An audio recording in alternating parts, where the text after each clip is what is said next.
வணக்கம். இது இளம் நியூஸின் இன்றைய பிரதான செய்திகள். முதலில் தலைப்புச் செய்திகள். அதிகாலையில் இரு பேருந்துகள் நேருக்கு நேர் மோதி கோர விபத்து, 20 பேர் காயம். மோசமடையும் வானிலை, ஆற்றுப்பகுதியில் வசிக்கும் மக்களுக்கு அபாய எச்சரிக்கை. 4 மாவட்டங்களுக்கு மண் சரிவு எச்சரிக்கை. மத்திய மாகாண பாடசாலைகளுக்கு விடுமுறை, அதிபர்களுக்கு வழங்கப்பட்டுள்ள அறிவுறுத்தல். மகர சிறைச்சாலை கலவரத்தை திட்டமிட்ட கைதிகள், அரசாங்கத்திற்கு காத்திருந்த அதிர்ச்சி. நாட்டில் எதிர்க்கட்சி கிடையாது, லால்கந்த திட்டவட்டம். மாணவிகளுக்கு தொந்தரவு செய்த இளைஞர்கள் மோட்டார் சைக்கிளோடு கைது. வரலாற்றிலேயே இல்லாத உச்சகட்ட வெப்பம், தென்கொரியாவில் 42.5 பாகை செல்சியஸாக பதிவு. ரணிலின் பதவிக்காலத்தில் அனுரவால் நியமிக்கப்பட்ட பூஜித் ஜெயசுந்தர. புதிய விலங்கு நல சட்டம் அறிமுகம், தண்டனைகள் அறிவிப்பு. இனி விரிவான செய்திகள். விரிவான செய்திகளுக்குள் செல்வதற்கு முன்னர் சேனலை சப்ஸ்கிரைப் செய்து உடனுக்குடன் புதிய செய்திகளோடு இணைந்திருங்கள். அதிகாலையில் இரு பேருந்துகள் நேருக்கு நேர் மோதி கோர விபத்து, 20 பேர் காயம்.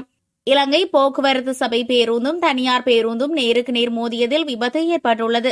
இந்த விபத்தில் ரம்புக்கணையில் இருந்து கேண்டி நோக்கி பயணித்த இலங்கை போக்குவரத்து சபை பேருந்து ஒன்றும், திகனையிலிருந்து கொழும்பு நோக்கி பயணித்த தனியார் பேருந்து ஒன்றும் மோதி விபத்துக்குள்ளாகியுள்ளது. இன்று காலை 6:15 மணியளவில் ஏற்பட்ட விபத்தில் 20 பேர் வரை காயமடைந்துள்ளனர். காயமடைந்தவர்கள் கேகாலை போதனா மருத்துவமனையில் அனுமதிக்கப்பட்டுள்ளனர். விபத்து தொடர்பான மேலதிக விசாரணைகளை கேகாலை போலீசார் மேற்கொண்டு வருகின்றனர். மோசமடையும் வானிலை, ஆற்றுப்பகுதிகளில் வசிக்கும் மக்களுக்கு வெள்ள அபாய எச்சரிக்கை. கடந்த 24 மணி நேரத்தில் மகாவலி, கலனி மற்றும் களு ஆறுகளின் மேல் பகுதிகளில் குறிப்பிடத்தக்க மழை பெய்துள்ளதாக நீர்ப்பாசன திணைக்களம் தெரிவித்துள்ளது. இதன் காரணமாக ஆறுகளின் நீர்மட்டம் வேகமாக உயர்ந்துள்ளதாக நீர்ப்பாசன திணைக்களத்தின் நீரியல் மற்றும் அனர்த்த முகாமைத்துவ பணிப்பாளர் தெரிவித்துள்ளார். அதன்படி மகாவலி ஆற்றின் மேல் பகுதிகளில் அமைந்துள்ள நாவலப்பிட்டிய, நானுஓயா மற்றும் வத்தலை போன்ற பகுதிகளில் சுமார் 200 மில்லிமீட்டர் மழையும், சில இடங்களில் 200 மில்லிமீட்டருக்கு அதிகமான மழையும் பதிவாகியுள்ளது. இதன் காரணமாக நாவலப்பிட்டிய மற்றும் பேராதரியவிற்கு இடையே மகாவலி ஆற்றின் அருகே வசிக்கும் மக்களுக்கு வெள்ள எச்சரிக்கைகள் விடுக்கப்பட்டுள்ளது. தற்போது நீர்மட்டம் வேகமாக உயராவிட்டாலும் இயல்பான உயர்வை கண்டு வருவதாக அவர் தெரிவித்தார். வெள்ள நிலைமை பேரிடர் நிலை வரை மோசமடையாது என்று எதிர்பார்ப்பதாகவும், நேற்று சில இடங்களில் 70 மில்லிமீட்டருக்கு மேல் மழை பெய்ததால் நீர்மட்டம் திடீரென உயர்ந்ததில் இந்த நிலைமை காணப்பட்டதாகவும் அவர் சுட்டிக்காட்டினார். தற்போது நீர்மட்டம் குறைந்து வந்தாலும் சில தாழ்வான பகுதிகள் நீரில் மூழ்கும் அபாயம் உள்ளதாக குறிப்பிட்டுள்ளார். 4 மாவட்டங்களுக்கு மண் சரிவு எச்சரிக்கை. நிலவும் சீரற்ற வானிலை காரணமாக 4 மாவட்டங்களுக்கு செல்லுபடியாகும் வகையில் மண் சரிவு குறித்த முன்னெச்சரிக்கை அறிவிப்பு வெளியிடப்பட்டுள்ளது. தேசிய கட்டிட ஆராய்ச்சி நிறுவனம் இது தொடர்பான எச்சரிக்கையை அதிகாரப்பூர்வமாக வெளியிட்டுள்ளது. இந்த அறிவிப்பானது நேற்றிரவு 11 மணிக்கு வெளியிடப்பட்டதோடு இன்றிரவு 11 மணி வரை செல்லுபடியாகும் என அறிவிக்கப்பட்டுள்ளது. சில பிரதேச செயலாளர் பிரிவுகள் மற்றும் அதனை சுற்றியுள்ள பகுதிகளுக்கு 2ஆம் கட்ட மண்சரிவு எச்சரிக்கை விடுக்கப்பட்டுள்ளது. கண்டி மாவட்டத்தின் பக்பாசே கோரள மற்றும் கங்க இகல கோரள ஆகிய பிரதேச செயலக பிரிவுகளுக்கும், கேகாலை மாவட்டத்தின் யட்டியாந்தோட்டை பிரதேச பிரிவுகளுக்கும், நுவரெலியா மாவட்டத்தின் அம்பகுவ மற்றும் நோட்வுட் பிரதேச செயலக பிரிவுகளுக்கும் மண்சரிவு எச்சரிக்கை விடுக்கப்பட்டுள்ளது. மத்திய மாகாண பாடசாலைகளுக்கு விடுமுறை, அதிபர்களுக்கு வழங்கப்பட்டுள்ள அறிவுறுத்தல். மத்திய மாகாணத்தின் ஹட்டன் மற்றும் நுவரெலியா கல்வி வலயங்களுக்கு உட்பட்ட பாடசாலைகளுக்கு தேவை ஏற்படின் விடுமுறை வழங்க அனுமதி வழங்கப்பட்டுள்ளது. நிலவும் சீரற்ற வானிலை காரணமாக இந்த தீர்மானம் எடுக்கப்பட்டதாக மத்திய மாகாண பிரதம செயலாளர் மாகாண கல்வி பணிப்பாளருக்கு அறிவுறுத்தல் வழங்கியுள்ளார். அதற்கமைய அந்தந்த பாடசாலைகளின் அதிபர்களுக்கு தங்களது பாடசாலைகளுக்கான விடுமுறையை வழங்குவதா இல்லையா என்பது குறித்த தீர்மானத்தை எடுக்க அனுமதி வழங்கப்பட்டுள்ளதாக அவர் குறிப்பிட்டார். இதேவேளை மத்திய மலைநாட்டில் பெய்யும் கனமழையின் காரணமாக ஹாசல் ட்ரீ மற்றும் மவுசாகலை நீர்த்தேக்கங்களில் நீர்மட்டம் அதிகரித்துள்ளது. நீர்மட்டம் நிரம்பி வழியும் அளவை நெருங்கி வருவதாகவும் குறித்த நீர்த்தேக்கங்களுக்கு பொறுப்பான பொறியியலாளர்கள் தெரிவித்துள்ளமை குறிப்பிடத்தக்கது. கோர விபத்தில் பலியான பல்கலைக்கழக மாணவன், பிரான்ஸ் செல்லவிருந்த இளைஞனுக்கு நேர்ந்த கதி. திருகோணமலை மூதூர் போலீஸ் பிரிவிற்குட்பட்ட தோப்பூர் ஜின்னா நகர் 59ஆம் கட்டை பகுதியில் நேற்று மாலை ஏற்பட்ட கோர விபத்தில் 2 இளைஞர்கள் உயிரிழந்துள்ளனர். திருகோணமலை மட்டக்களப்பு பிரதான வீதியில் டிப்பர் வாகனத்தோடு மோட்டார் சைக்கிள் மோதியதில் இந்த விபத்து ஏற்பட்டுள்ளதாக மூதூர் போலீசார் தெரிவித்துள்ளனர். உயிரிழந்தவர்கள் மூதூர் கிளிவெட்டி பகுதியைச் சேர்ந்த தமிழ்ச்செல்வன் தனேஷ் மற்றும் அருணவன் செல்வரத்னம் என அடையாளம் காணப்பட்டுள்ளனர். இவர்களில் ஒருவர் பல்கலைக்கழக மாணவரும் மற்றொருவர் பிரான்ஸ் செல்ல தயாராக இருந்த இளைஞரும் என தெரிவிக்கப்படுகிறது.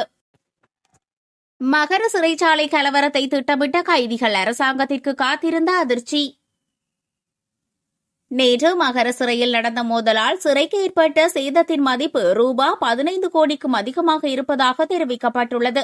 இச்சம்பவத்திற்கான காரணத்தை கண்டறிய தொடங்கப்பட்டுள்ள விசாரணைகளின் போது இத்தகவல் மதிப்பிடப்பட்டுள்ளது. சிறை கைதிகள் சிறையில் உள்ள பல பொருட்களை சேதப்படுத்தியதாக சிறைச்சாலை திணைக்களம் தெரிவித்துள்ளது. மகர சிறைக்குள் பல கட்டடங்களின் ஓடுகள் உடைக்கப்பட்டு கூரைகள் கடுமையாக சேதமடைந்ததோடு சிறை மறுவாழ்வு திட்டங்களில் தையலுக்கு பயன்படுத்தப்படும் பல உபகரணங்களை சிறை கைதிகள் அளித்துள்ளதாகவும் தெரியவந்துள்ளது. நேற்று நள்ளிரவு வரை சிறை வளாகத்திற்கு வெளியே இருந்து சிறை கைதிகள் கற்களை வீசி வந்தனர்.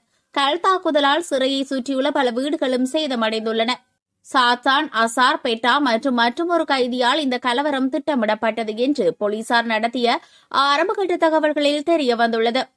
இந்த கலவரத்தின் போது ஒழுங்கினமாக நடந்து கொண்ட கைதிகளை இன்று பிற்பகல் அடையாளம் கண்டு அவர்களில் 104 பேரை பூசா உட்பட 7 பிற சிறைகளுக்கு மாற்ற நடவடிக்கை எடுக்கப்பட்டுள்ளது.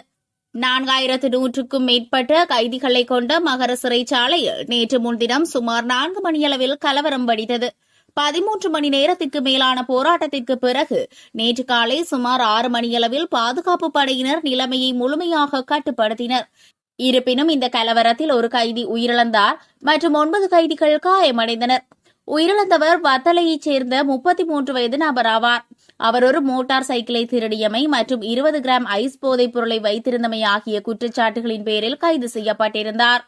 சிறையில் போதைப்பொருள் கடத்தலை கட்டுப்படுத்த எடுக்கப்பட்ட கடுமையான நடவடிக்கைகளால் இப்போதெல்லாம் போதைப்பொருள் தட்டுப்பாடு நிலவுவதே இந்த கலவரத்திற்கு காரணம் என கூறப்படுகிறது. சம்பவம் நடந்தன்று காலை 4 கைதிகள் ஒரு கூரையின் மீது ஏறி சிறை நிர்வாகத்திற்கு எதிராக போராட்டத்தில் ஈடுபட்டதோடு அப்போது ஒரு மூத்த சிறை அதிகாரி அங்கு சென்று இதுகுறித்து கைதிகளிடம் விசாரித்துள்ளார். இருப்பினும் அங்கிருந்த கைதிகள் சிறை அதிகாரிகள் மீது கற்களை வீசியுள்ளனர். இதனைத் தொடர்ந்து அதிகாரிகள் அந்த இடத்தை விட்டு சென்றுள்ளனர். சிறை மருத்துவமனையில் இருந்த மருந்துகள், சமையலறையில் இருந்த கூர்மையான ஆயுதங்கள் மற்றும் துப்பாக்கி கிடங்கில் இருந்த ஆயுதங்கள் மற்றும் உபகரணங்கள் ஆகியவற்றை அந்த இடங்களில் இருந்து பாதுகாப்பாக அகற்றுவதற்கான ஏற்பாடுகள் செய்யப்பட்டன. இதற்கிடையில் சுமார் 1500 பிற கைதிகள் சிறையின் ஒரு பக்கத்தில் கட்டப்பட்டு வரும் சுவரை உடைத்துக் கொண்டு தப்பிக்க முயன்றதாகவும் அந்த முயற்சியை முறியடிப்பதற்காக சிறை அதிகாரிகள் துப்பாக்கிச்சூடு நடத்தியதாகவும் கூறப்படுகிறது. இருப்பினும் அப்போது மற்றொரு குழுவினர் ஒரு சிறை கட்டடத்திற்கு தீ வைத்துள்ளனர். இதுகுறித்த அறிக்கைகள் மீதான முதற்கட்ட விசாரணைகளில் அவர்களில் ஒரு குழுவினர் பின்னர் போதைப்பொருள் சேமித்து வைக்கப்பட்டிருந்த கட்டடத்திற்குள் புகுந்து சிறை கைதிகளின் வசமிருந்த போதைப் பொருட்களை பயன்படுத்தியமை தெரியவந்துள்ளது. இத்தகைய சூழலில் மற்றொரு கைதிகள் குழு அந்த குழுவினர் அடைக்கப்பட்டிருந்த வார்டுகளுக்கு சென்று பூட்டுகளை உடைத்து அந்த அறையிலிருந்து வெளியேற வழிவகுத்துள்ளனர். அவர்களில் ஒரு குழுவினர் அறைகளில் இருந்து வெளியே வந்து கொண்டிருந்த மற்றொரு கைதி குழுவினர் அவ்வாறு செய்ய மறுத்து தாங்கள் தங்கியிருந்த அறைகளிலேயே இருந்துள்ள நிலையில் கலவரத்தை ஏற்படுத்தி வந்த கைதிகள் வந்து அவர்களை தாக்கியதாகவும் கூறப்படுகிறது. நாட்டில் எதிர்க்கட்சி கிடையாது, லால்கந்த தெரிவிப்பு. நாட்டில் தற்போது எதிர்க்கட்சி ஒன்று கிடையாது என விவசாய அமைச்சர் கேடி லால்கந்த தெரிவித்துள்ளார். நாட்டில் பழைய அரசியல் மீண்டும் உருவாவதற்கு வாய்ப்புகள் கிடையாது என குறிப்பிட்டுள்ளார். நாட்டு மக்களுக்கு இது பெரும் அதிர்ஷ்டம் என அவர் சுட்டிக்காட்டியுள்ளார். எதிர்க்கட்சியினர் மீண்டும் பழைய அரசியலை உருவாக்க முயல்கிறார்களா எனவும் எனினும் அது நடைபெறாது எனவும் தெரிவித்துள்ளார். நாட்டில் எதிர்க்கட்சிகள் இல்லாத காரணத்தால் சில ஊடக நிறுவனங்கள் தங்களை எதிர்க்கட்சிகளாக மாற்றிக்கொள்ள முனைகின்றன என தெரிவித்துள்ளார். அவ்வாறான சூழ்நிலையில் வங்குரோந்து அடைந்த அரசியல் கட்சிகளின் குணாதிசயங்கள் ஊடகங்களில் ஊடாக வெளிப்படுவதாக அவர் தெரிவித்தார். எதிர்க்கட்சிகள் வங்குரோந்து நிலையை வெளிப்படுத்த முனைந்து ஊடகங்கள் வங்குரோந்து அடைந்துவிடும் என்பதை அவர்களால் புரிந்து கொள்ள முடியவில்லை என தெரிவித்துள்ளார். பழைய அரசியல் கலாச்சாரத்தை முன்னெடுத்து செல்லும் பொறுப்பை சில ஊடக நிறுவனங்கள் ஏற்றுக்கொண்டுள்ளதாக தெரிவித்துள்ளார். பழைய அரசியல் கலாச்சாரத்தின் கோரமும் அந்த துர்நாற்றமும் சில ஊடகங்களின் வாயிலாக வெளிப்படுவதாக அவர் குற்றம் சுமத்தியுள்ளார். வரலாற்றிலேயே இல்லாத உச்சகட்ட வெப்பம் தென்கொரியாவில் 42.5°C பதிவு. தென்கொரியாவில் முன்னெப்போதும் இல்லாத வகையில் கடுமையான வெப்ப அலை வீசி வருகிறது. அந்நாட்டின் வானிலை பதிவு வரலாற்றிலேயே மிக அதிகபட்சமாக தென்கிழக்கு நகரமான யாங்சானில் ஞாயிற்றுக்கிழமை பிற்பகல் 42.5°C வெப்பம் பதிவாகி ஒட்டுமொத்த நாட்டையும் அதிர்ச்சியில் ஆழ்த்தியுள்ளது. கொரியா வானிலை ஆய்வு மையத்தின் தகவலின்படி யாங்சான் நகரில் தொடர்ச்சியாக 5வது நாளாக வெப்பம் 40 பாகை செல்சியஸை கடந்துள்ளது. இதன் காரணமாக நாட்டின் 20க்கும் மேற்பட்ட நகரங்களில் அவசரகால வெப்ப அலை எச்சரிக்கை விடுக்கப்பட்டுள்ளது. கடந்த 5 ஆண்டுகளில் தென்கொரியாவின் வெப்ப அலை நாட்களின் சராசரி எண்ணிக்கை 2 மடங்கிற்கும் மேலாக அதிகரித்து 19 நாட்களாக உயர்ந்துள்ளது. மனித நடவடிக்கைகளால் ஏற்படும் பருவநிலை மாற்றமே இந்த தீவிர வெப்பத்திற்கு முக்கிய காரணம் என்று விஞ்ஞானிகள் சுட்டிக்காட்டுகிறார்கள். இந்த தீவிர வெப்பநிலை தென்கொரியாவோடு மட்டும் நிற்காமல் உலகம் முழுவதும் பெரும் தாக்கத்தை ஏற்படுத்தி வருகிறது. அண்டை நாடான ஜப்பானில் 30 மாகாணங்களில் வெப்ப எச்சரிக்கை விடுக்கப்பட்டுள்ளது. அதேபோல் ஐரோப்பிய நாடுகளான கிரேக்கம், ஸ்பெயின் மற்றும் பிரான்ஸ் ஆகிய நாடுகளில் கடுமையான வெப்பம் மற்றும் பலத்த காற்றினால் காட்டுத்தீ வேகமாக பரவி வருகிறது. மாணவிகளுக்கு தொந்தரவு செய்த இளைஞர்கள் மோட்டார் சைக்கிளோடு கைது. தனியார் வகுப்புகளுக்கு செல்லும் மாணவிகளை மோட்டார் சைக்கிள்களில் பின்தொடர்ந்து தொந்தரவு செய்தமை மற்றும் தலைக்கவசம் அணியாமல் போக்குவரத்து விதிகளை மீறி பயணித்தமை தொடர்பாக பல இளைஞர்கள் கைது செய்யப்பட்டுள்ளதோடு 8 மோட்டார் சைக்கிள்களையும் போலீசார் கைப்பற்றியுள்ளனர். பொதுமக்களுக்கு இடையூறு விளைவித்த குற்றச்சாட்டின் கீழ் கைது செய்யப்பட்டுள்ள நபர்கள் சமாந்துறை நீதவான் நீதிமன்றில் முன்னிலைப்படுத்தப்பட்டனர். பொதுமக்களிடமிருந்து பெறப்பட்ட காணொலிகள் மற்றும் புகைப்பட ஆதாரங்களின் அடிப்படையில் இந்த கைது நடவடிக்கைகள் முன்னெடுக்கப்பட்டதாக போலீசார் தெரிவித்தனர். பொதுமக்களுக்கு இடையூறு விளைவிக்கும் அல்லது சட்டவிரோத செயற்பாடுகளில் ஈடுபடும் நபர்கள் தொடர்பாக காணொலி மற்றும் புகைப்பட ஆதாரங்களை பொதுமக்கள் உடனடியாக போலீசாருக்கு அனுப்பி வைக்க வேண்டும். தவறு செய்பவர்கள் எவராக இருந்தாலும் பாரபட்சமின்றி சட்ட நடவடிக்கை எடுக்கப்படும் என போலீஸ் நிலைய பொறுப்பதிகாரி தெரிவித்தார். ரணிலின் பதவிக்காலத்தில் அனுரவால் நியமிக்கப்பட்ட பூஜித் ஜெயசுந்தர. ஜனாதிபதி அனுரகுமார திசநாயக்கவின் பரிந்துரையின் அடிப்படையில் பூஜித் ஜெயசுந்தர போலீஸ் மா அதிபராக நியமிக்கப்பட்டார் என குற்றம் சுமத்தப்பட்டுள்ளது. தேசிய சுதந்திர முன்னணியின் தலைவரும் முன்னாள் அமைச்சருமான விமல் வீரவன்ச இந்த குற்றச்சாட்டை சுமத்தியுள்ளார். ரணில் விக்ரமசிங்க பிரதமராக பதவி வகித்த காலத்தில் அனுரகுமார உள்ளிட்ட தரப்பினர் ஊழல் ஒழிப்பு தொடர்பான ஏதோ ஒரு அமைப்பில் அங்கம் வகித்தனர் என தெரிவித்துள்ளார். ஊழல்களை ஒழிப்பதற்கு எங்களுக்கு இந்த போலீஸ் மா அதிபர்தான் தேவை என்று பூஜித் ஜெயசுந்தரவை அனுரகுமார தரப்பினரை பரிந்துரை செய்தனர் என தெரிவித்துள்ளார். ரணில் விக்ரமசிங்கவை வீதியில் கண்டால் இதனை நீங்கள் கேட்டு தெரிந்து கொள்ளலாம் என விமல் வீரவன்ச ஊடகவியலாளர்களிடம் தெரிவித்துள்ளார். தற்போதைய ஜனாதிபதி அனுரகுமார திசநாயக்கவின் கோரிக்கைக்கு இணங்கவே பூஜித் ஜெயசுந்தர போலீஸ் மா அதிபராக நியமிக்கப்பட்டார் என சுட்டிக்காட்டியுள்ளார்.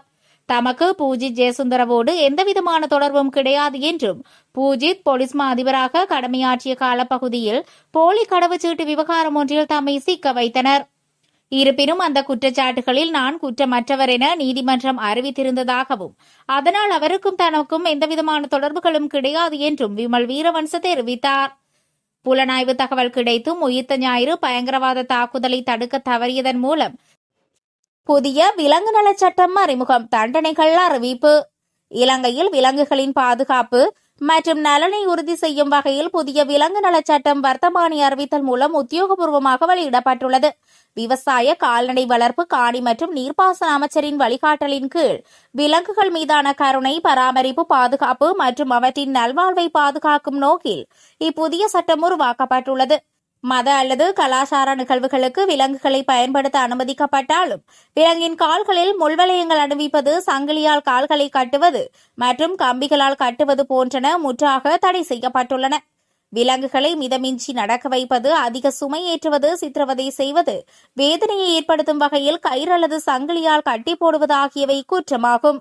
விலங்குகளை கொண்டு செல்லுதல், அடைத்து வைத்தல், விற்பனை செய்தல், குட்டிகளை பெருக்குதல், அவற்றுக்கான உணவு மற்றும் பாதுகாப்பு அளித்தல் போன்ற விவகாரங்களில் கடுமையான விதிமுறைகள் விதிக்கப்பட்டுள்ளன. விலங்குகளை கொடூரமாக நடத்துதல் அல்லது கொடூரமாக கொள்ளுதல், கர்ப்பிணி விலங்குகளை கொள்ளுதல், பொறிகளை வைத்து விலங்குகளை பிடித்தல், பறவைகளை சட்டவிரோதமாக கூட்டில் அடைத்து வைத்தல், நோயற்ற விலங்குகளை பொது இடங்களில் இறக்க விடுதல், தகுதியற்ற நபர்கள் விலங்குகளுக்கு சிகிச்சை அளித்தல், சட்டவிரோத வேட்டையாடுதல், 10 வயதிற்குட்பட்ட சிறுவர்களுக்கு விலங்குகளை விற்பனை செய்தல், பொது இடங்களில் விலங்குகளை விற்பனை செய்தல் போன்றன சட்டவிரோதமான செயல்களாக வர்த்தமானியில் அறிவிக்கப்பட்டுள்ளது. இத்துடன் செய்திகள் நிறைவடைகிறது. தொடர்ந்தும் செய்திகளுக்கு சேனலை சப்ஸ்கிரைப் செய்து இணைந்திருங்கள்.